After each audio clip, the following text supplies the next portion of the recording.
But we begin this hour with the assassination of a Hamas leader overnight that could have major repercussions for the war in Gaza.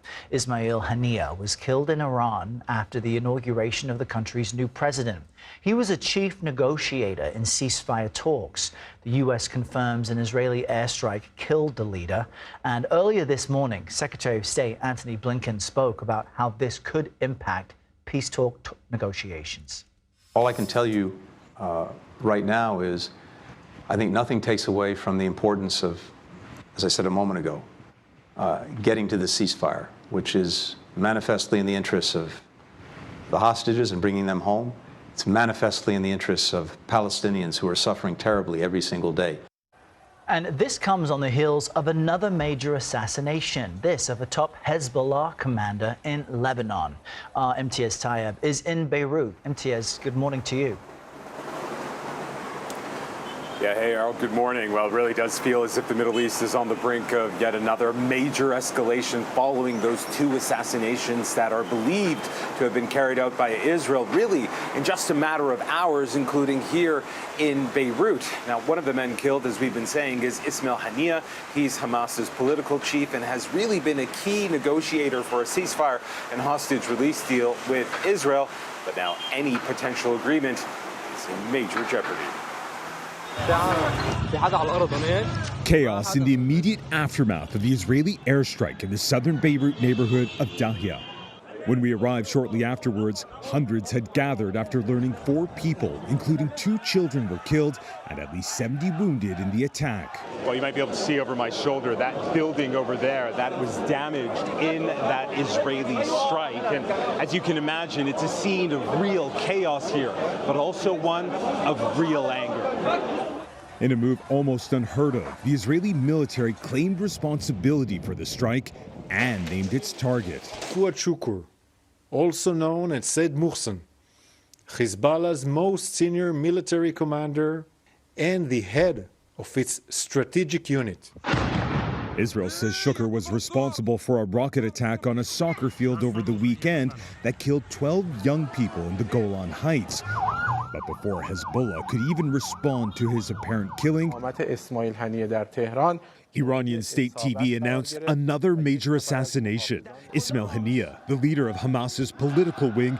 While Iran blamed Israel for the killing, Israel has remained silent. But it's triggered panic in the Iranian capital, with the Revolutionary Guard ordering an immediate overhaul of the nation's internal security. The assassination has other major implications, too.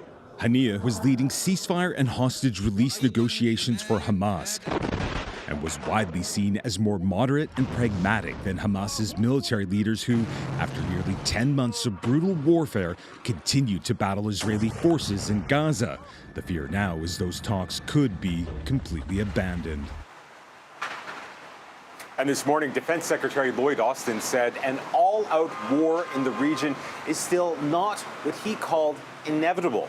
But following Israel's attack in Beirut and the assassination in Tehran, that may be wishful thinking, Errol, thinking that Hamas, Hezbollah, and Iran will now have to respond. And to that point, Imtiaz, in the region, you know, that trifecta and more is known as the Shia Crescent. What kind of response could we see from Hamas, Hezbollah, and Iran? Yeah, it is really alarming that we see these attacks, coordinated attacks, it has to be said, against the key players in this region who are all interconnected to each other. What kind of response? I have to be honest, it's hard to say, especially given the nature of what we've seen. Here in Lebanon, as you saw in our report, we were in Tyab, which is the Hezbollah dominant area in the south of Beirut. There was a lot of anger there following that Israeli airstrike, which seems to have killed that very senior figure in Hezbollah, though Hezbollah not confirming it.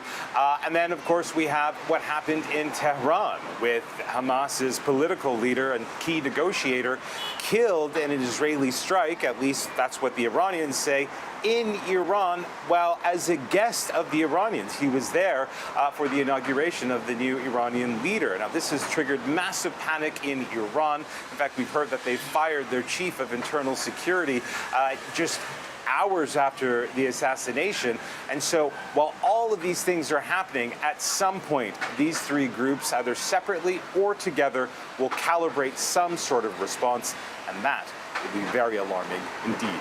Errol. Yeah, and Imtiaz, it will just effectively delay any effort to get to a place where there are ceasefire negotiations. And I'm wondering how the U.S. factors into all of this, because Secretary of State Blinken clearly says the U.S. was not involved in the killing of Hamas's leader.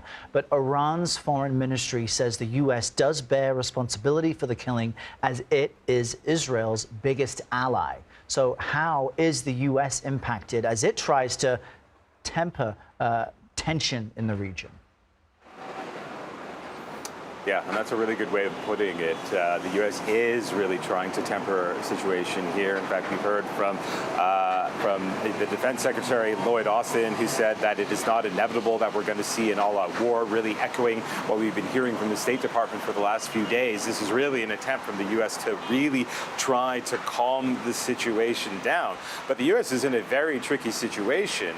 Although Israel acknowledged that it informed the U.S. moments before it carried out the strike here in Beirut against the Hezbollah commander, we do understand that the U.S. was not aware of the assassination of the Hamas leader. And that, again, puts the U.S. in a very tricky situation. Well, on the one hand, supporting Israel, its ally in the region, but also trying to prevent, again, as we've been saying, a major escalation.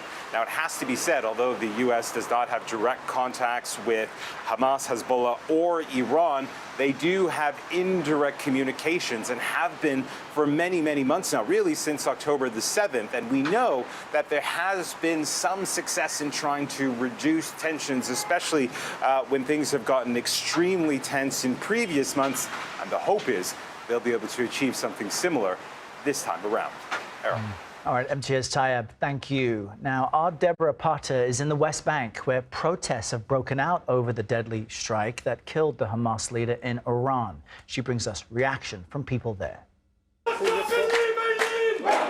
in the West Bank, there is shock and disbelief. There's also anger. People have been chanting, West Bank for Hamas. They want revenge. Ismail Haniyeh was seen as one of the more pragmatic leaders and a crucial voice in the negotiations for a ceasefire and hostage deal. He grew up in a refugee camp where he lived until his self-imposed exile in 2017. For many here and in Gaza, he was seen as a man of the people. He had not forgotten his roots, despite the fact that he was in Hamas's top leadership. But the International Criminal Court had issued warrants of arrest for Haniyeh and Israeli Prime Minister Benjamin Netanyahu for war crimes. Hamas says that this marks a grave escalation in the conflict, and it comes at a very precarious time as the U.S.